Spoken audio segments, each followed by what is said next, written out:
It's time for some spook.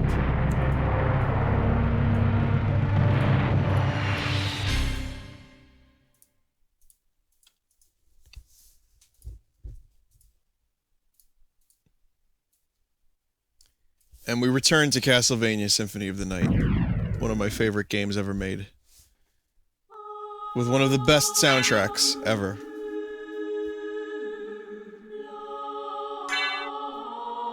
We're in the Roya chap. Thanks, Morts.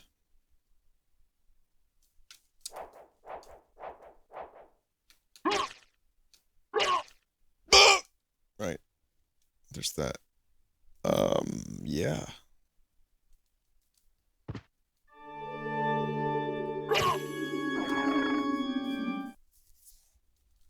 So, I'm gonna just kind of try to explore a little bit. I think I know what I have to do, but, does anyone here have any suggestions based on my last stream? I don't quite remember where to go.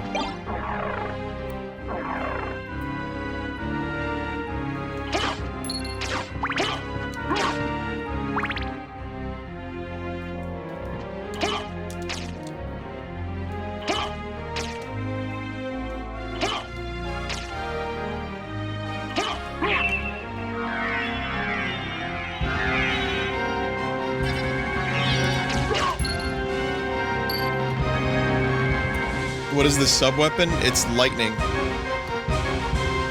Get bat form. Yeah, where do I get the bat? I don't remember. Go to the library? Oh, okay. I know there's an item up there, but I need bat form for that.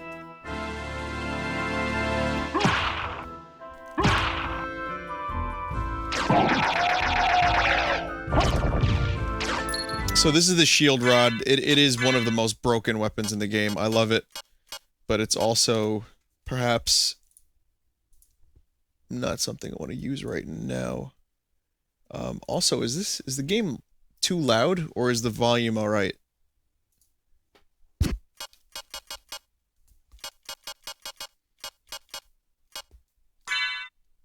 I'm sorry, but the Werebane is still one of my favorite weapons.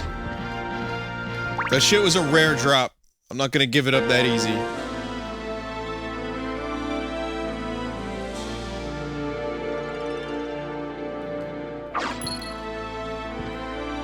Game is too loud. I could lower it like a tiny... Actually, I wonder if I can lower it in the menu. System. Sound. Oh, we can do stereo? Oh my god.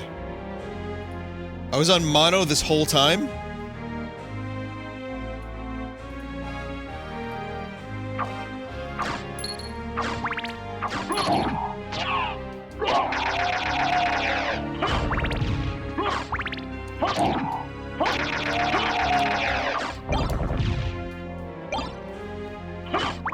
That's the default, I guess.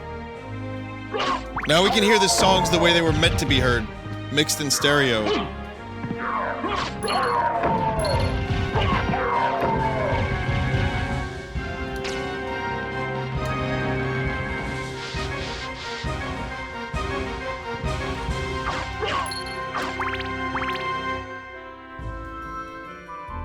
Okay, I see where I have to go. Someone says, honestly, I don't know the difference between stereo and mono. Part of me almost feels like that's kind of a no-brainer. However, I understand. And I feel your pain, so I'm gonna explain the difference.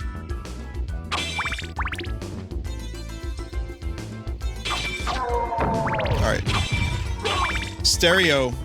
You have two ears, right? So if you have headphones on, you'll notice the difference. In stereo, in music, a lot of things are mixed. Like, so you'll have some instruments in your left ear, some instruments in your right ear. Or if you're playing a game with spatial awareness, you'll hear enemies from on your left or your right, depending on where they are. So in mono, all of that is squashed. Like the two speakers both project the same sound. So if I go to mono, listen to the music. If you have headphones on, you'll hear the soundtrack. It just sounds kind of like it's right in the middle. All the instruments, all the sounds, there's no stereo panning. It's all right in the middle. No, I don't mind explaining. This is it's interesting. Then, now you'll hear a little drum in your right ear. You'll hear some other instruments in your left. Some people don't know the difference. I'm happy to explain it.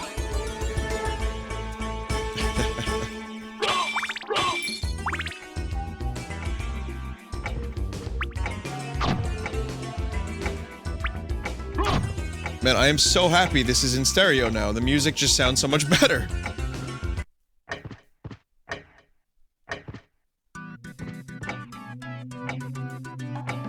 Vinny is mistaking stereo for binaural.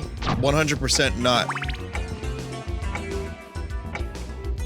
As someone who mixes music, I am absolutely not mistaking anything for anything else.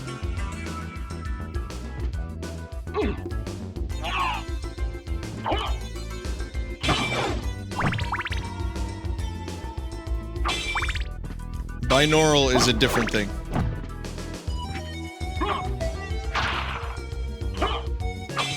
Binaural is also stereo, but usually people record binaural with a very expensive microphone that allows people to record things that are moving around them.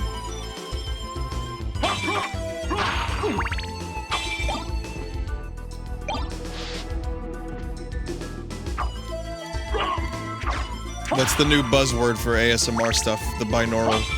Even though Pink Floyd did it in the 1980s with a dummy that was, here. If you got your headphones on, good. If not, get them on. I want to show you something. In the 80s, there was these holophonic things, right? It was basically an experiment that was pretty successful, and this particular head was used, and both ears were microphones. And I don't know if they still sell something like they probably do with the head, like the actual like dummy head. But this was an 80s tech, and they called it holophonic sound, and Pink Floyd used it on the Final Cut album. Not to tremendous effect, but there was some cool stuff. And if you listen closely with your headphones on, you will hear how... I've done this on stream many times, but I love it. It's the coolest thing ever. Check this out. You'll actually hear the things around you, and it's freaky. It really is. It almost tickles the hair in your ears a little bit. It's like, it doesn't make sense. He is coming up right now. If you just hold still for a second, I'll put this bag over your head. We have two microphones. Yeah. As I walk around. Here's the matches. Get ready for the matches.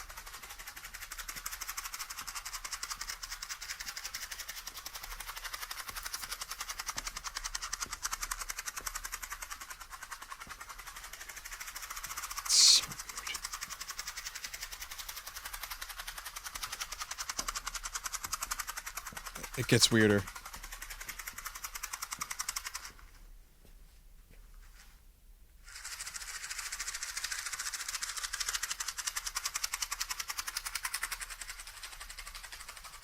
How?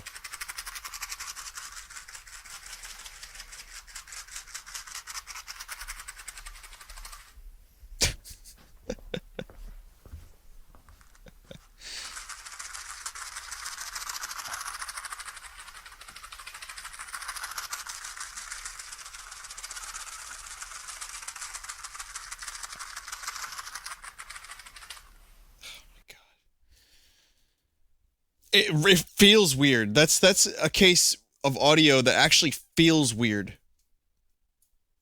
Just type holophonic matches in YouTube if you want to find out where that video is, or holophonic sounds. It tickles. It actually feels weird. To this day, I don't understand. I've known about that video for like 6 years. I still don't understand, A, how it works, or B, why it makes me feel weird. And obviously for you guys, I see everyone in the chat saying the same thing. It's unsettling, it's strange. I think that's more of what binaural is.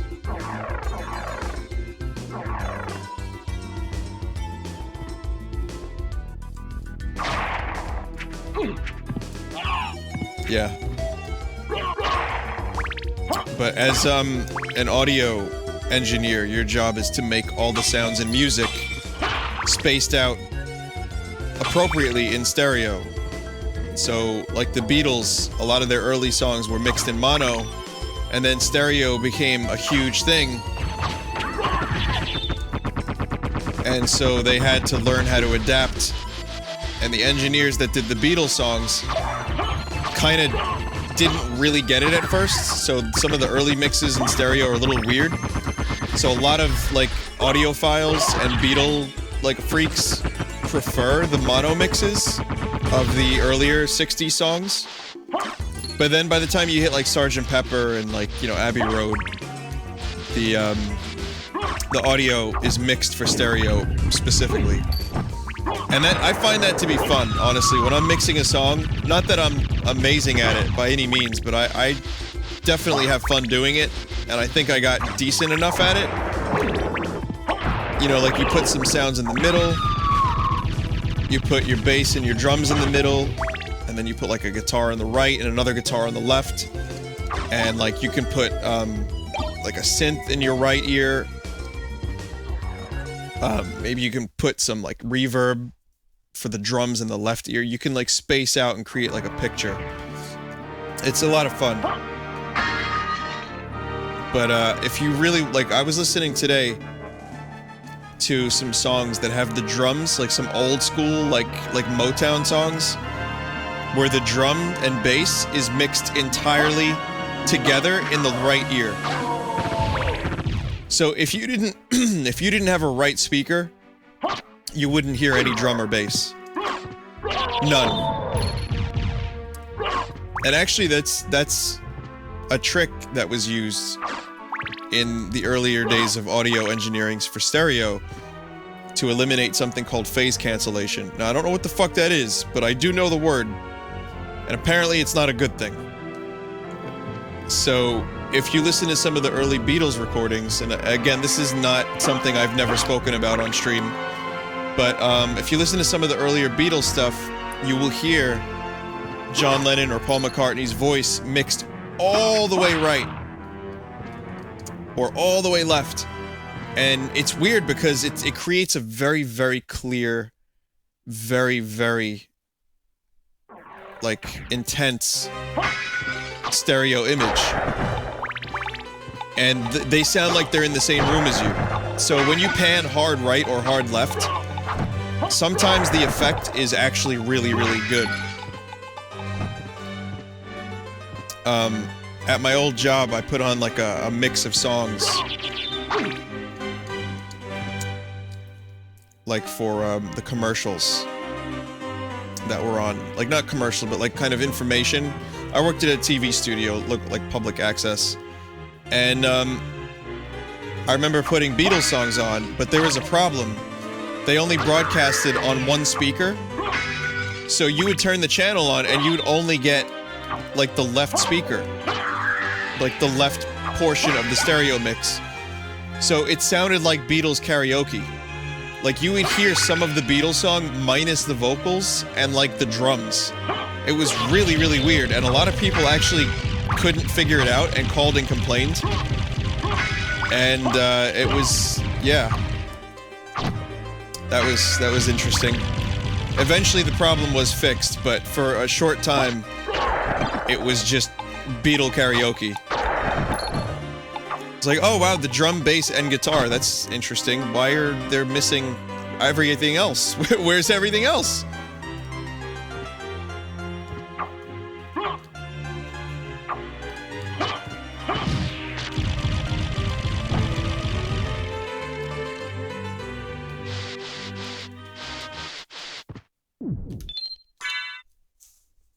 So that's just a little something that I find interesting.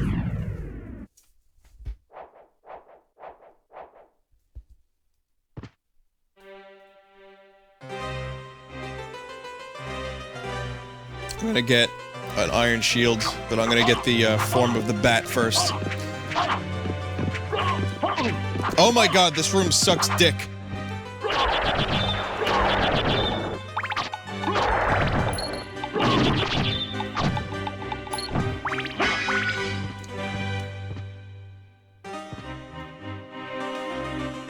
Please remember to always have a library card so you don't have to walk. Oh god, I did have a library card. I forgot to use it.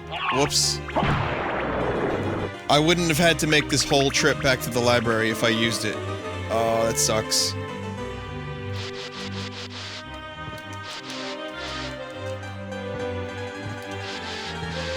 So, I made a post. This music sounds really good in stereo now, but I have to lower it a bit because I can't hear myself speak. So I made a post yesterday on Twitter. And the post was, no, I want to talk about this very briefly, and then I want to move on. But, my post was this. Thing could be really good, but when many people become fanatical about said thing, it can get annoying and turn me off to the thing. That was my comment. And people started immediately assuming I was talking about Undertale. Which maybe applies, but in fact, I was more talking about Star Wars.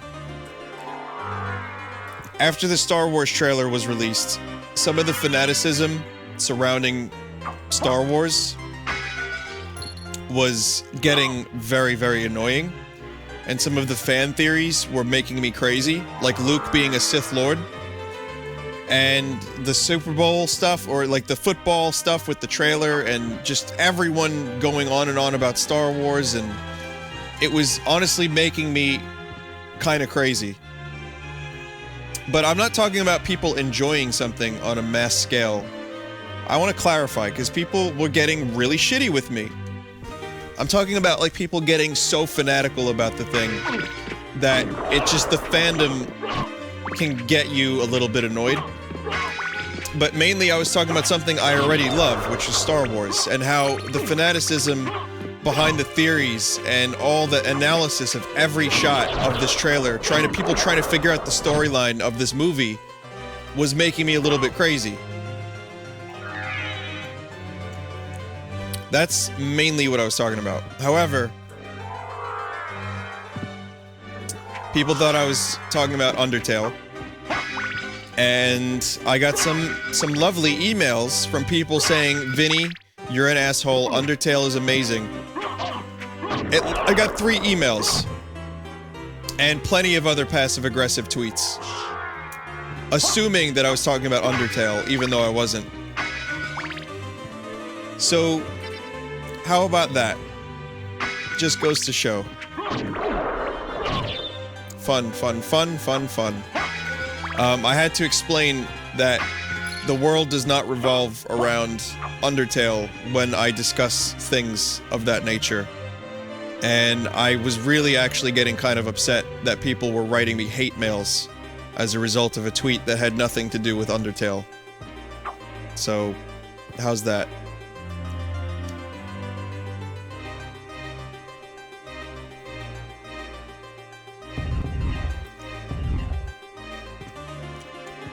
Why didn't I mention Star Wars in the tweet? Because there weren't enough characters. Thing is a shorter word than Star Wars. And then I did mention Star Wars later on, but in another tweet as a reply to someone. But it still obviously meant it was Undertale to some people. So, yeah, that was a lot of fun. But I think, in a way, the fanaticism of going out of your way, assuming I'm talking about Undertale, then writing me hate mail as a result, that's kind of proving my point in a way, and, it's just sad. It's just sad. I'm sure Undertale's awesome. I'm sure it's a good game. I liked the game Off, and people have recommended Undertale because it's like Off. Now, I get annoyed because people recommend Undertale like 3 times, 4 times a day, but it's not a big deal. It's just a message. Like, I'm not that salty about it. And I wouldn't let something like that ruin my experience if I did play it. The only thing I said was, if I do play Undertale, I would like for the hype to die down first. That was pretty much my only statement about that. So... What can it I happens. do for you? I'm interested in this.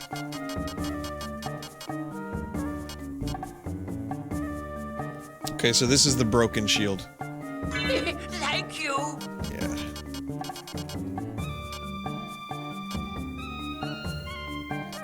Should I get anything else? Any other Castlevania fans? Should I,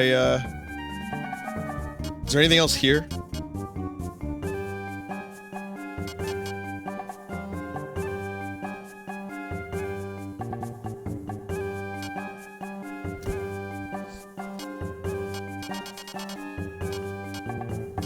Sell all your gems for Joseph's cloak. I don't really have that many gems I'm yet. interested in this. Thank you. Thank you. Thank you. Thank you. I'm interested in this. I can't afford the cloak yet, but when I can, I will. Farewell for now. So now I have a pretty broken combination. Anyway, my fault for being vague, because I find vague posting is still shit posting. And it's totally, I deserved it in some ways because I wasn't clear about what was actually bothering me. Which was more just the explosion of Star Wars at every turn. And it was kind of annoying me to see the theories. It's like, can't we just, like, enjoy the movie for the surprise? Like, a lot of trailers give away the whole story. And I hate trailers that give away a story. I want to know what, you know, if I want to see the movie and learn the story while watching the movie. And I find that to be like one of the best parts of going to the movie theater. And people were actually upset that you didn't get any story in the Star Wars trailer, and it's maddening to me. Because there are trailers that will give away the whole plot in 3 minutes, and then there's literally no reason to watch the movie for the plot, except for just looking at moving pictures to get to where you already know it's gonna go. So, I feel like J.J. Abrams did a good job with the trailer because it doesn't spoil, it doesn't give away, like, the plot. Like, you get some character details, you kind of get a feel for where everyone is in the universe. Oh, nice. But you also, displays enemy's name. Oh, nice. Good, good, good. Wait, no, what did I get? I got the fairy scroll? Oh no, the fairy card summons the fairy familiar. So now I have a little companion. So, yeah, I really just want to go into the theater surprised, and I want to know as little as possible. And I'm happy that that trailer gave away as little as possible, because it makes me more interested now. Now I'm going to be more engaged, and I'm really happy that J.J. Abrams took that approach. I think that was a good move to make the trailer, like, short and vague. Perfect. I didn't get a ticket to the movie, no. I'm gonna probably just wing it, or see if one of my friends can come up with a plan. We'll come up with a strategy, I'm sure. But, that's really what I was more upset about. And it didn't... It was like... Yeah, is Luke a Sith Lord? How about this? How about eat my scrotum? Why do we need to discuss this? Why do we need to know? If he is, which sounds ridiculous to me, because Luke was not that kind of character at all.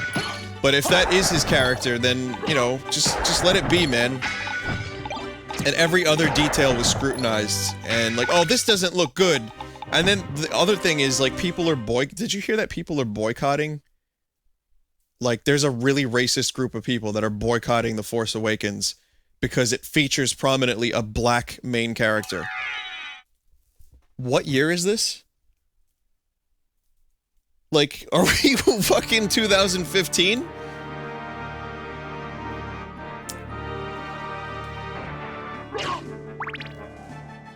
That's another thing that I was kind of really annoyed about. I don't know how Star Wars is creating this level of insanity, but it really is. And that is, to me, that's just pathetic. That's fucking pathetic is what that is. And J.J. Abrams made a post. He wrote a letter. He was like, you know, people of all races, I hope they just enjoy the trailer. You know, he was like, white, black, Asian, Wookiee, I don't care, just enjoy it. I'm sure he's thinking to himself, I don't have time for this shit.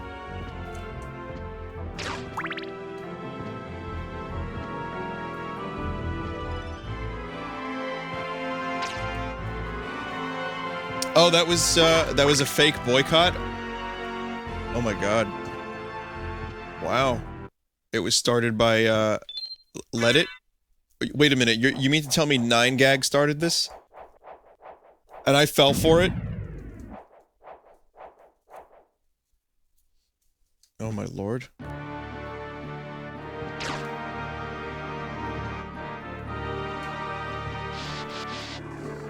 But I doubt that that's, honestly, I doubt that that's really 100% the case.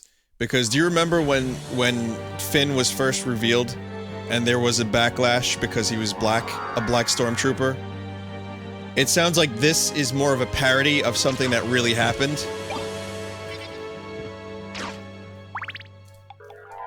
And even though that was an elaborate ruse and it actually got me and caught me off guard too, I will admit, I would still imagine there's plenty of people that are like super pissed that there's a black dude in a prominent role.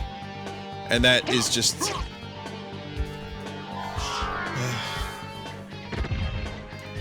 My bat can now shoot fire.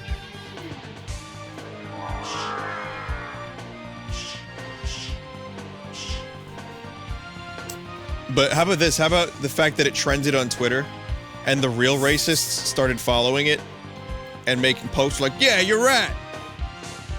Yeah, fuck this movie.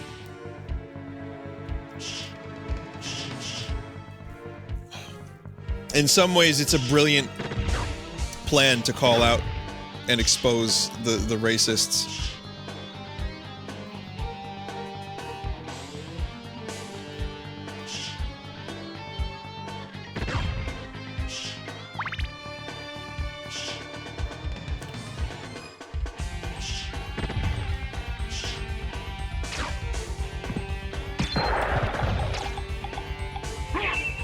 So the Iron Shield has the most broken spell, which was, you just saw it.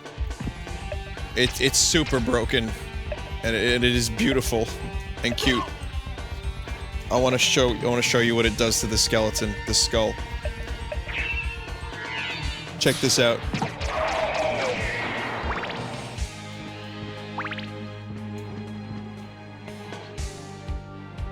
It's amazing.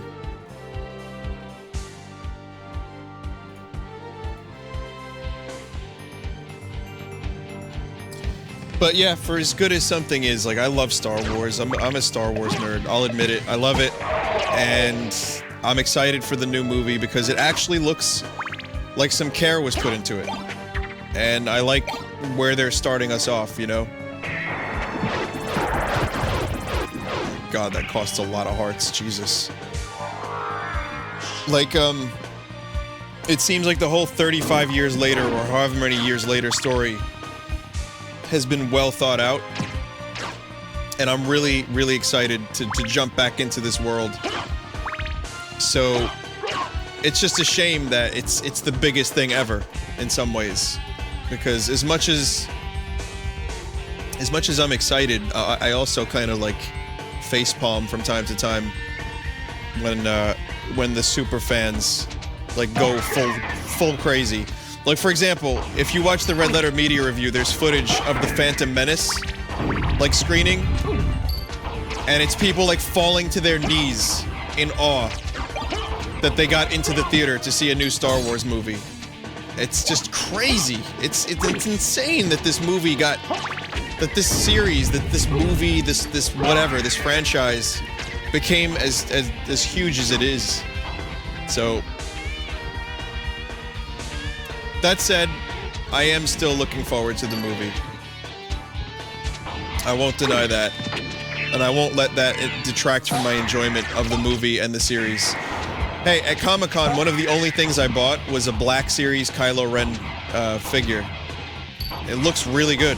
And it was one of the few things, if not, yeah, it was one of the few things I bought, aside from Monster Hunter stuff. Also, I just lost that cross.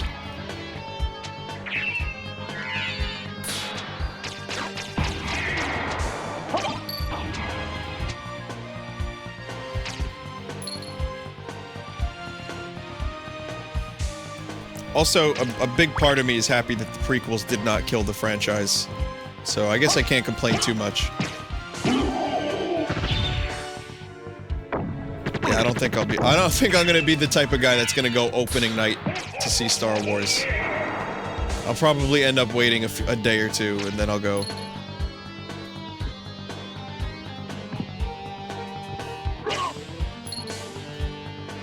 But, honestly,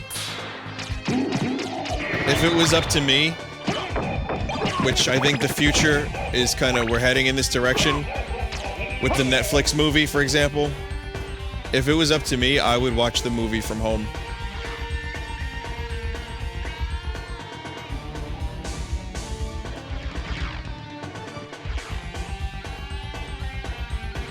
Like, if there was an option to just download an HD version of it, I would just invite all my friends over. You know, I have a pretty nice TV. It's good size TV. Not huge. I get, like, you know, 7 or 8 people over. Set up some chairs. Turn the lights all the way down. Turn the sound all the way up. And just watch Star Wars at home. Not that I don't appreciate the movie theater, because I do. I've had some great times at movie theaters. I've had some shitty times at movie theaters. But there's definitely some kind of magic to going to a theater and enjoying an experience with complete strangers on a big screen with insane surround sound.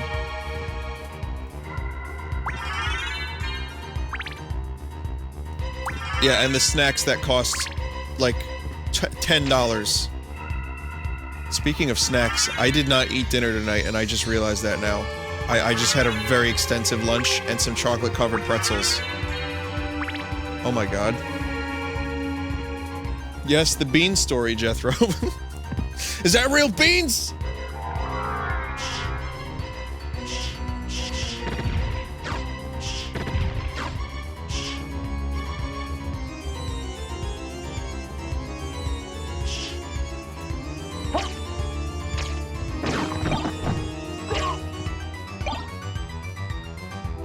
We're not doing that yet.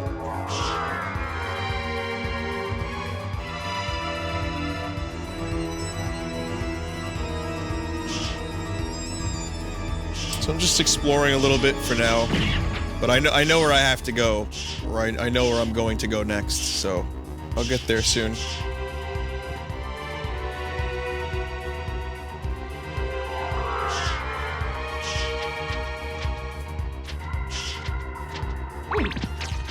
I love all the little secret areas in this game.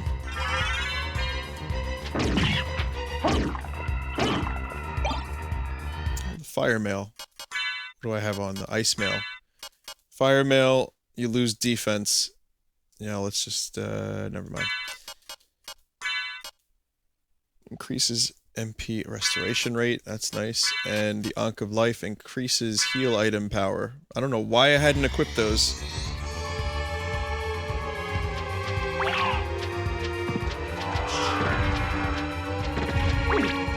I hate the bat's attack. The fire attack is so slow. It's only useful in a pinch, but it's so fucking slow.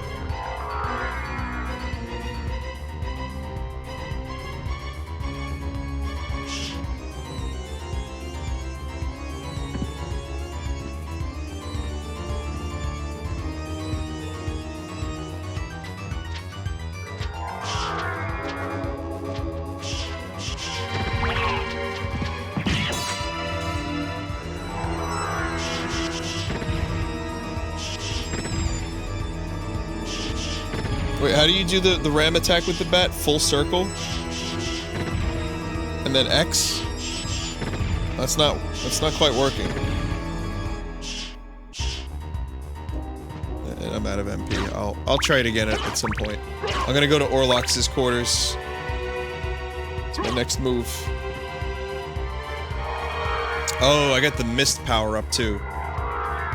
Now my mist can kind of move around a bit. So, that's kind of cool.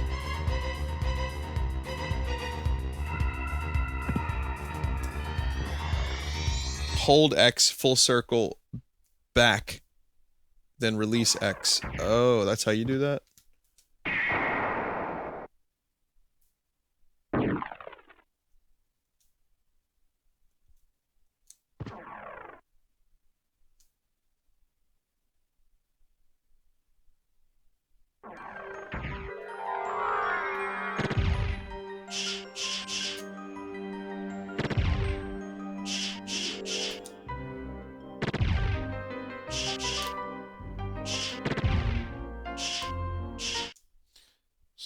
Up, full circle, let go.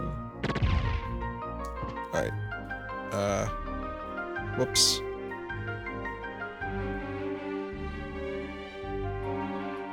This is great music. I use this in a thing I edited for like a haunted house on Staten Island called the Conference House, which there's a lot of stories about it, right? Whether you believe in hauntings or not, the stories are still there. Whether they're real or fake, I don't know.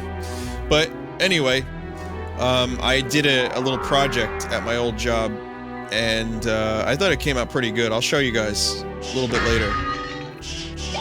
Yeah, some of you guys remember it. But I did it, and I needed good music. And like I showed Civil War battles, or like Revolutionary War battles rather. And I needed some kind of fitting music, so I just used this.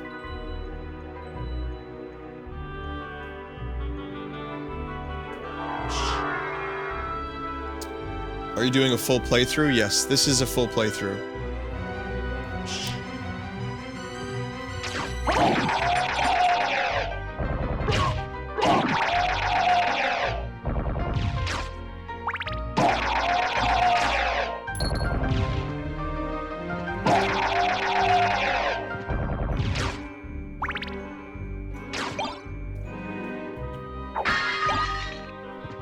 S-Talk.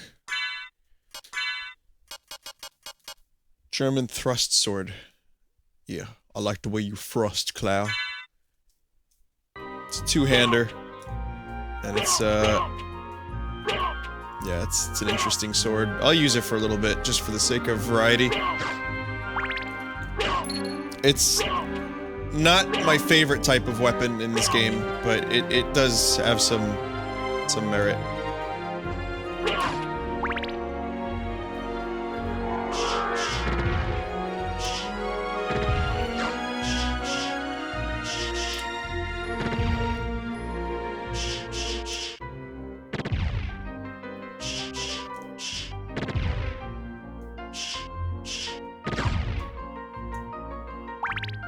Okay.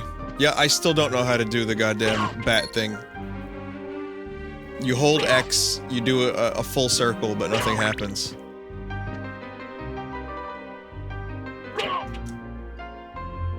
Use A. Vinny, you need the item. Jump, not fireball. Oh, whoops.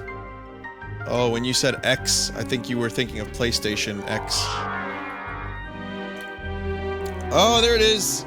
Oh, that's good. You get some good speed with that. Yeah, when you said X, I was pressing X on the controller, the 360 controller, or the Xbox One controller, rather.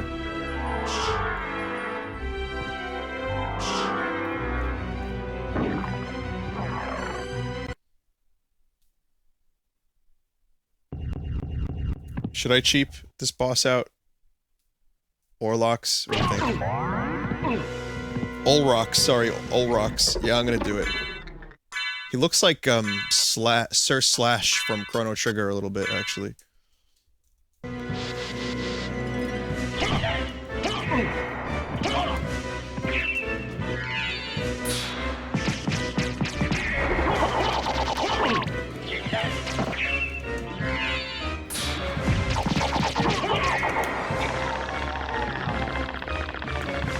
The cheap is not complete.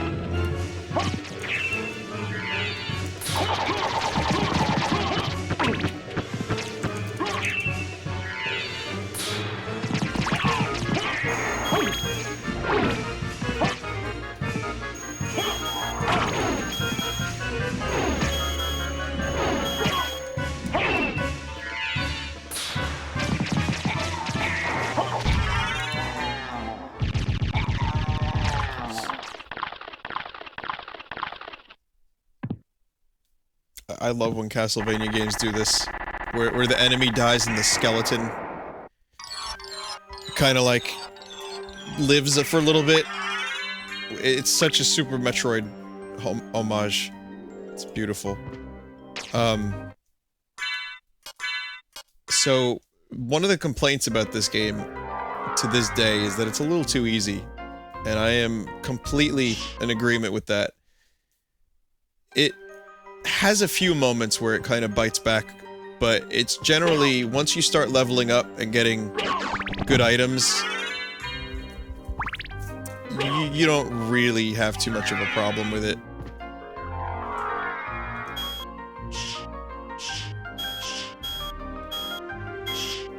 What does this do again? To show you a hidden area, or... I mean, the first playthrough is definitely a little bit more difficult, but once you know what things do and where things are, it definitely becomes... Yeah, it becomes too easy. You actually have to give yourself shitty weapons if you want to have a good time, like, good difficulty. Oh, it lets you see in the dark. Sonar for dark places, okay.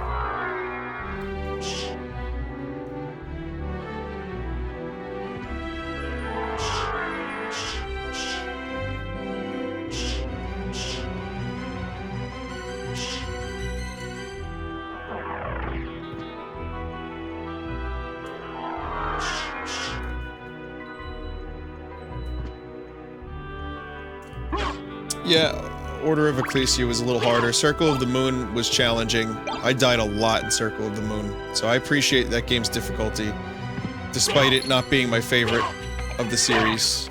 It had some good challenge, and it had some classic Castlevania feel mixed with the best of Symphony of the Night. It's just graphically, it was really dark.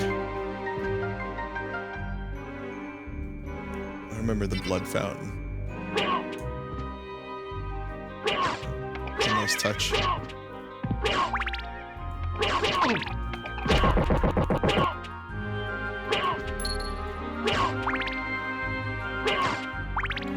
Tell you stories about the haunted house.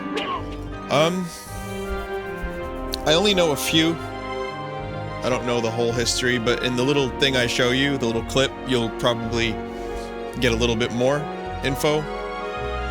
But, yeah, basically...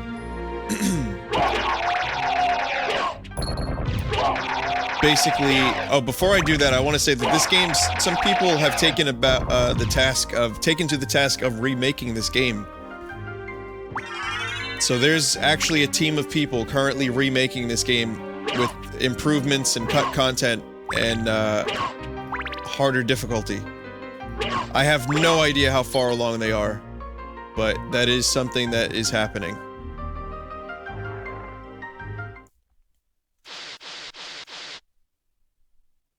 Or maybe it is just one guy, I'm not sure.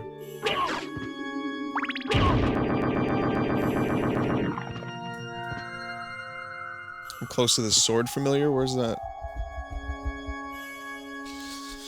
So, yeah, the story I know of the haunted house. It's not a haunted, it's, okay, a conference house. George Washington was reported to have been there during the final days of the Revolutionary War. This house was used for meetings. It's generally referred to as the Billip House, because someone named by the name of Billip was, either he owned it or he was the lord of the manor. I have no idea, I forget. Anyway, this house was used to discuss strategies for defeating the British. It's right in the Bay of New York. Like, it looks out. Mist could pass. So it is in a fairly strategic location. It looks out into Jersey, I think. Yeah. So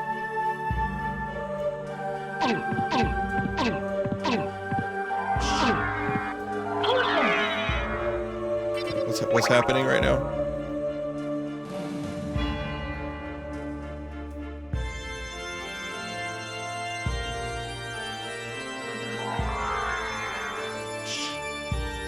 Okay, that almost went really bad. I should probably find a way to save my game, huh?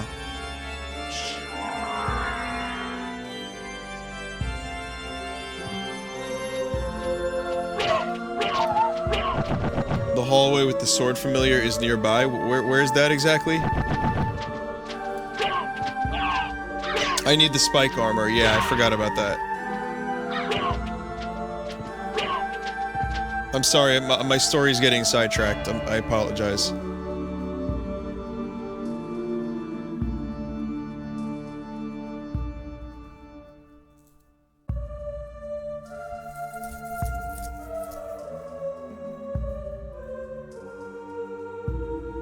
The hallway you entered the church area from. This one?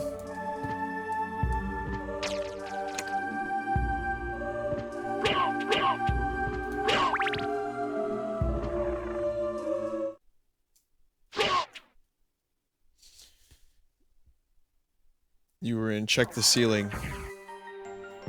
Oh yeah, I kind of do remember this. There was something up here, wasn't there? It's like... Yeah, there it is. Oh wow. Thanks, guys.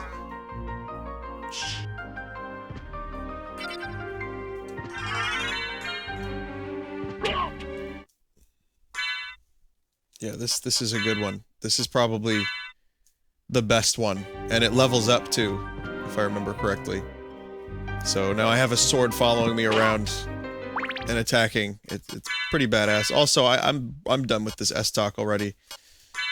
All right, back to the story. So the house is reported to be haunted. I don't know the details. I don't remember the details because my memory is shit. But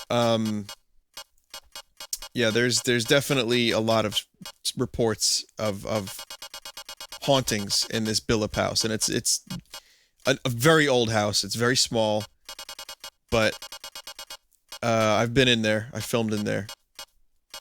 Anyway, the stories I first heard about this house were from my old guidance counselor in high school. He had some interesting tales. His friend's mom was the caretaker there. And again, this has been... God, how long has it been? It's been like 14, 15 years since I heard this story, so... Apologies if I get some details wrong, but you would never know anyway, so I'll just keep going. Basically, he slept over this house a number of times. And I'm about to die again, so maybe it would be a good idea to just, like...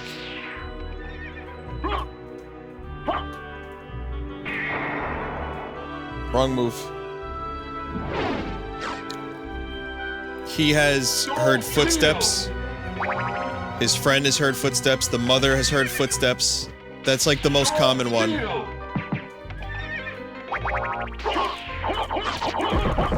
They got used to it. Things moving on their own, they got used to it.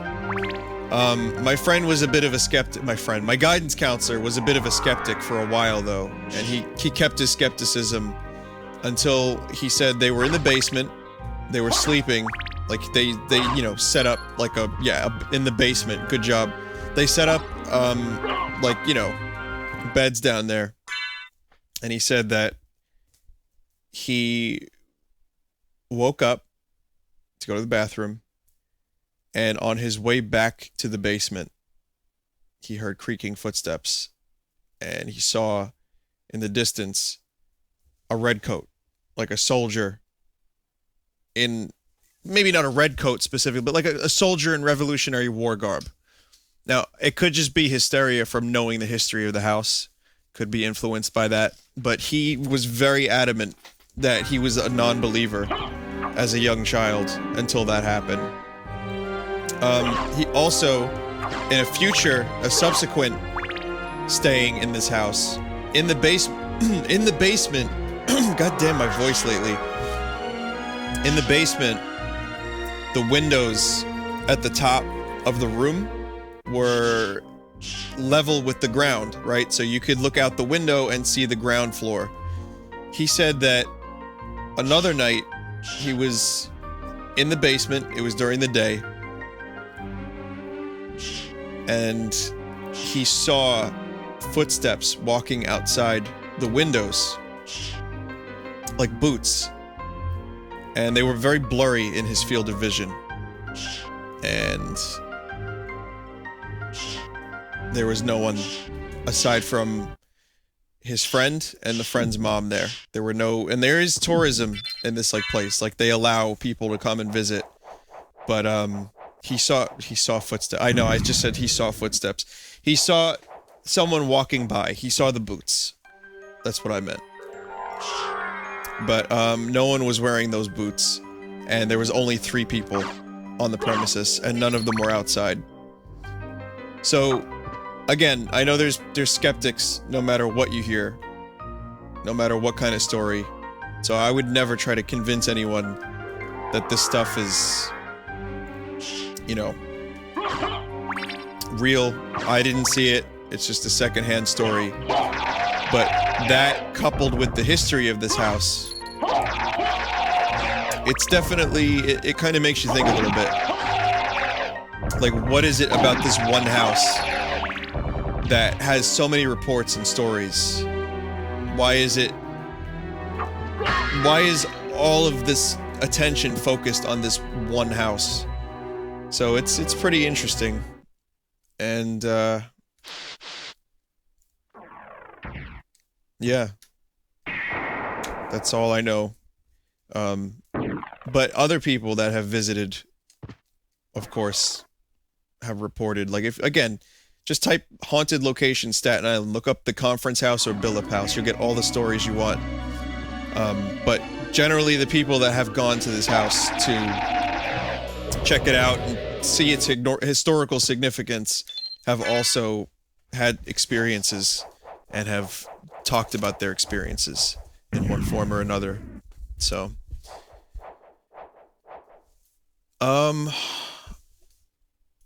I really, really want to show you guys this video I did now. So that's it for me. It's like past 3 a.m. So I'm done streaming, but I will show you the video if you give me just a few minutes. I have to find it. It's somewhere on here. I've got video files from years back, and it's like, I don't even know where some of this stuff is.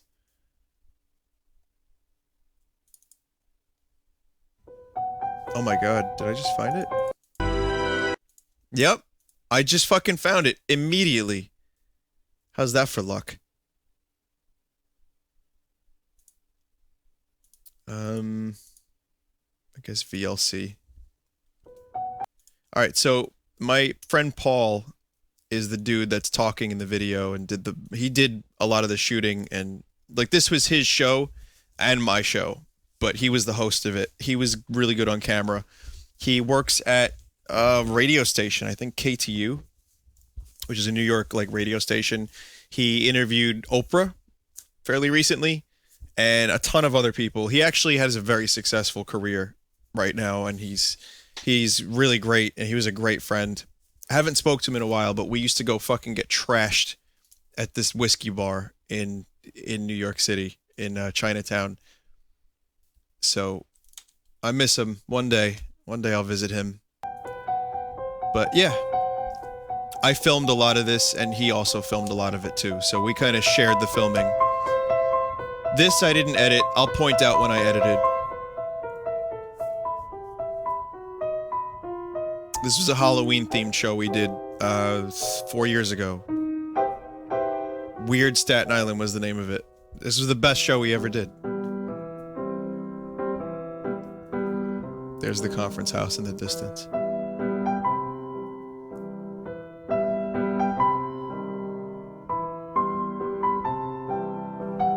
Staten Island is filled with history, from Native Americans to war times and more. Just like this location where the only peace conference between British troops and American troops occurred during the Revolutionary War. But what else occurred here? The Billop House, also known as the Conference House, established well before the 1700s, still remains. But why is it that so many people claim it's a bit strange in this area? Sometimes it feels just a little weird. He hammed it up so much. And also, he was like a 2-3 take guy, and that was it. I was like, Paul, let's do another take. Let's do another take. Nope. Nope. Yeah, the fog was a little much.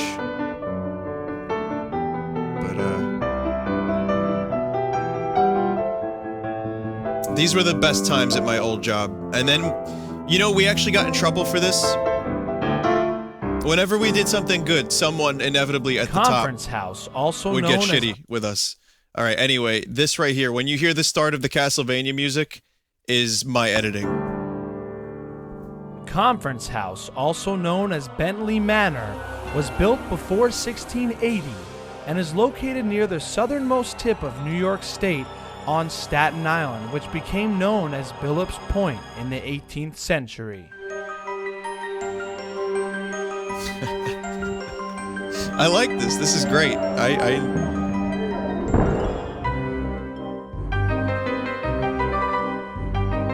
The Staten Island Peace Conference was held here on September 11, 1776, which unsuccessfully attempted to end the American Revolutionary War. The house, a national and New York City landmark, is the only pre-revolutionary manor house still surviving in New York City. Again, this is public access TV. Before you the can American infringe as much as you want. Captain Christopher Billop, after years of distinguished service in the Royal Navy, came to America in 1674. He was granted a land patent on 932 acres on the southernmost tip of Staten Island. That was the best picture I could It's get. difficult to know exactly when his manor house was built, but one surviving map shows that a building existed on the site of the conference house before 1680. The house was passed down to his great-grandson, Christopher Billop, who was commissioned a colonel and led Loyalist forces against the Patriots in the American Revolution.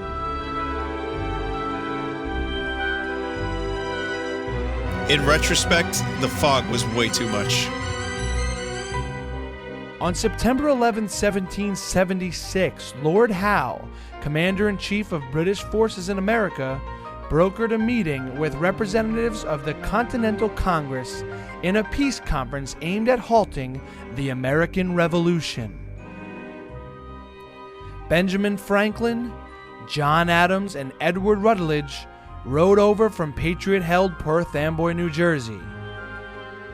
The meeting lasted for 3 hours and ended with Americans politely declining Howe's offer, leading to another 7 years of conflict.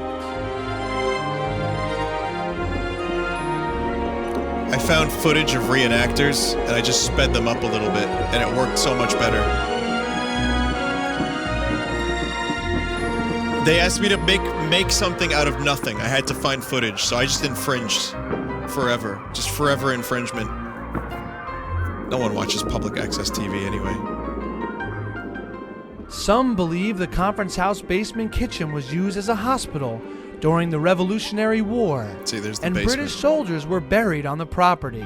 This might right here. explain the sighting of Revolutionary War soldier apparitions in the house and garden.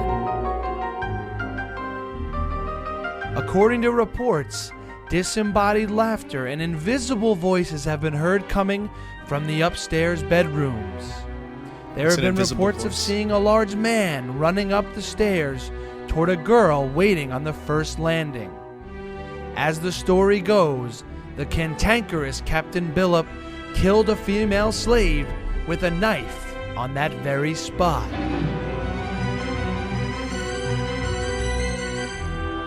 Some say Colonel Billop himself was a very forceful and unforgiving man, given to frequent fits of rage.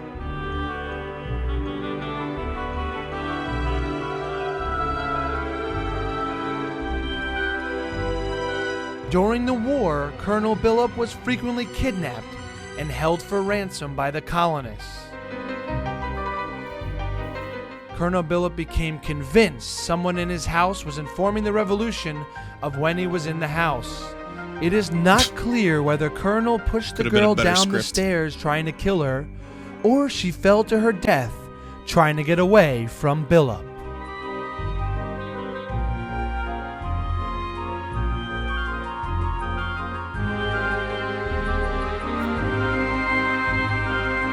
The remains of 2 older adults were dug up here. It is unknown how old they really are. Worst script ever. The burial ground is called Burial Ridge and is the oldest pre-European burial ground in New York City. Some good moments, though. Well, I don't remember the music starting and stopping like that, or vice versa. But yeah, he needed more time to fill up the show, so I just had to like It is said that the ghost of stretch it Colonel out. Billup's slave and the ghost of British redcoats who died in the house during the war still haunt the building today. I had to do shit like this like every 2-3 weeks, but this was the only one I actually kind of enjoyed.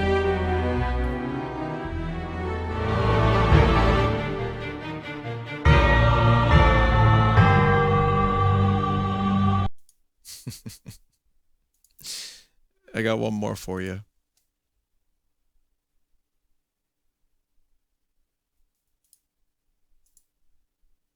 So for the same show, we did a thing on the old abandoned Seaview Homes Hospital, which I think actually is in the news recently because someone died. Like someone actually died by exploring there and then falling through the floor or something. So I think they're gonna like knock this place down. But my cousin actually ended up going ghost hunting here when he was in his like late teens, and they filmed it, and he had some amazing stories that scared the shit out of me. I was convinced that ghosts were real just because of my cousin's stories. But basically, yeah, I mean, I had to fill time, you know, and we didn't have any footage of this place, and we weren't about to go there. From laziness and because fuck that. So I used Eternal Darkness music. So in order to, and this was the shittiest pictures ever. I could not find good quality pictures. So in order to give a sense of movement, I added rain and kind of like zoomed around and stuff. But yeah, we just needed to fill time. So this was an abandoned, I think, mental asylum or like hospital. But when I say hospital, I also mean like psych ward, and it was pretty fucked up. Some really interesting stories.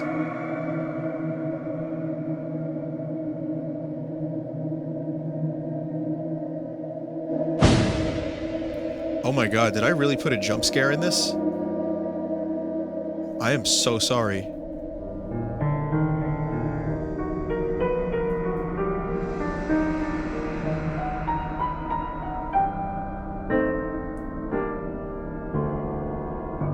An old jacket. What is wrong with me? What is that? That's not scary. Why am I zooming in and out of an old jacket?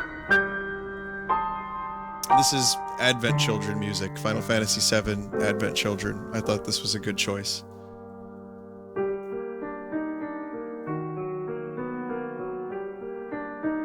Man, I must have really liked that effect. Probably took me like a half hour to make.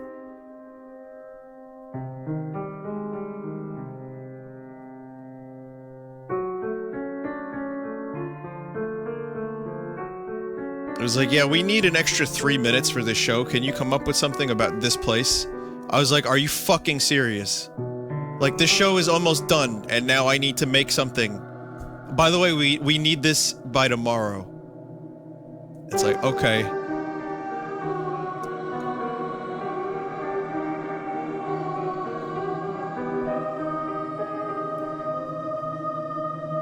Are we doing narration?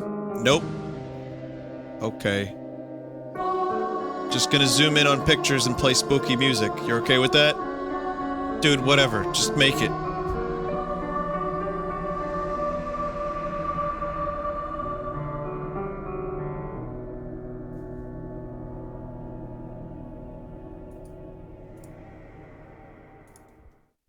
So. Yep. There you go. That is my infringement. And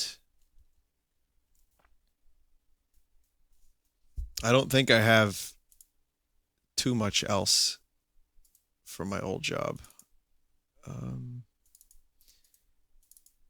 Yeah, I got some things. I've got like just a few things that I did that were on this thumb drive, but generally, yeah, I can't even find it right now.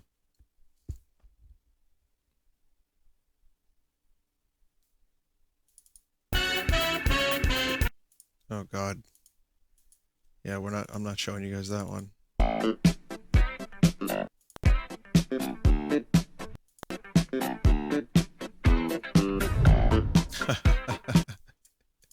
Oh God. One of my first forays, I'll show you one more.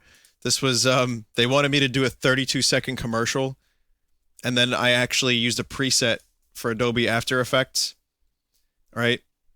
They didn't use it. My old job, I gotta tell you guys something, like, you could do the best work, but, like, you couldn't excel, because there were, like, old, jealous, like, really fucked up people that were very politically connected, like, just, like, people that would, like, embezzle. I don't even want to go into it, right? But that's why I had to leave. I had to leave because it was making me a negative, awful person. It was just, every day was just a torture. I spent so long rendering this file on my shitty computer that they wouldn't even get me a good editing computer. It was like a shitty Dell computer. But I did all the inserts. I made it look cool. This was the best promo that anyone had made, despite me basically having access to limited resources. I think I did a pretty good job with this, right?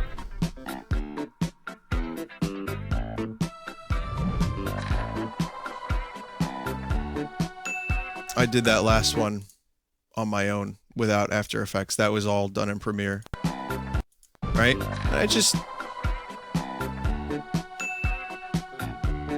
Right? And I drew that. That was actually me. Like, I went and drew it with the mouse. Tried to make it look kind of cool. Didn't use it. They had some excuse. There was some bullshit excuse. Didn't use it. And that's when I just stopped giving a fuck. When, like, my work was just not recognized.